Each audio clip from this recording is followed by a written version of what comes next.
Hi സുഹൃത്തുക്കളെ, നമസ്കാരം. ഇന്ന് വോട്ട് ചെയ്യേണ്ട ദിവസമായിരുന്നു. രാവിലെ പോയി വോട്ട് രേഖപ്പെടുത്തി.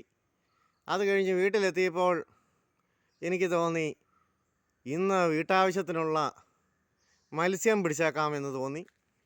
അങ്ങനെ ഞാൻ വലയുമായിട്ട് ഇറങ്ങി, പടുതാക്കുളത്തിലിറങ്ങി മത്സ്യം പിടിക്കാൻ ശ്രമിച്ചു. ഇന്നത്തെയും നാളെ കഴിഞ്ഞത്തെയും ആവശ്യത്തിനുള്ള മത്സ്യം പിടിച്ചു. അപ്പോൾ ഒരു വർഷം മുമ്പാണ് ഞാൻ പടുതാക്കുളത്തിൽ മത്സ്യത്തെ ഇട്ടത്. നമുക്ക് മത്സ്യം എന്തേരെ വളർന്നു എന്ന് നോക്കാം, നിങ്ങളെ കാണിച്ചു തരാം. കുഴപ്പമില്ലാത്ത കൃഷിയാണ് മത്സ്യകൃഷി. കഴിഞ്ഞ വർഷം ആണ് ഇട്ടത്.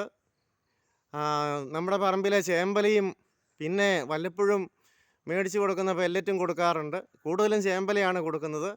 അപ്പോൾ നമുക്ക് കിട്ടിയ മീനുകളെ പരിശോധിക്കാം. നിങ്ങളെ മീനുകൾ കാണിച്ച് ഞാൻ തരാം. ഓക്കേ. അപ്പോൾ ഈ പാത്രത്തിൽ ഞാൻ ആക്കി വെച്ചേക്കാണ്. ഗൗര, റെഡ് തിലോപ്പിയൊക്കെയാണ് നമ്മുടെ മീനുകൾ. ഗൗര കുഴപ്പമില്ലാത്ത രീതിയിൽ വളർന്ന് വലുതായി കിട്ടിയിട്ടുണ്ട് ഒരു വർഷം കൊണ്ട്. ഇതാണ് നമുക്ക് കിട്ടിയേക്കുന്ന ഗൗര. ഈ രീതിക്കുള്ള ഗൗരകളെ ഏതാണ്ട് കിട്ടിയിട്ടുണ്ട്. പിന്നെ റെഡ് തിലോപ്പി ഉണ്ട്. റെഡ് തിലോപ്പി, ഇത് റെഡ് തിലോപ്പി. അവൻ ഭയങ്കര പിടയ്ക്കലാണ്. ഇത് മറ്റൊരു ഗൗര. ഇത് നമ്മുടെ റെഡ് തിലോപ്പി.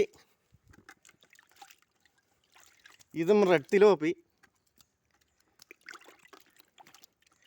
ഇത് മറ്റൊരു ഗൗര.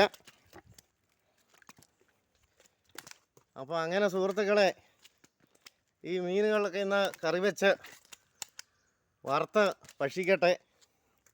അപ്പോൾ എല്ലാ സുഹൃത്തുക്കൾക്കും ശുഭദിനം ആശംസിക്കുന്നു. അതോടൊപ്പം നിങ്ങളും ഇതുപോലെ മത്സ്യകൃഷിയിലേക്ക് കടന്നു വരണം. ഓക്കെ സുഹൃത്തുക്കളെ, നന്ദി, നമസ്കാരം. വീഡിയോ ഇഷ്ടപ്പെട്ടെങ്കിൽ നിങ്ങളുടെ അഭിപ്രായങ്ങളും നിർദ്ദേശങ്ങളും കമൻറ്റ് ബോക്സിൽ രേഖപ്പെടുത്തുക. ലൈക്ക് അടിക്കുക. ശുഭദിനം.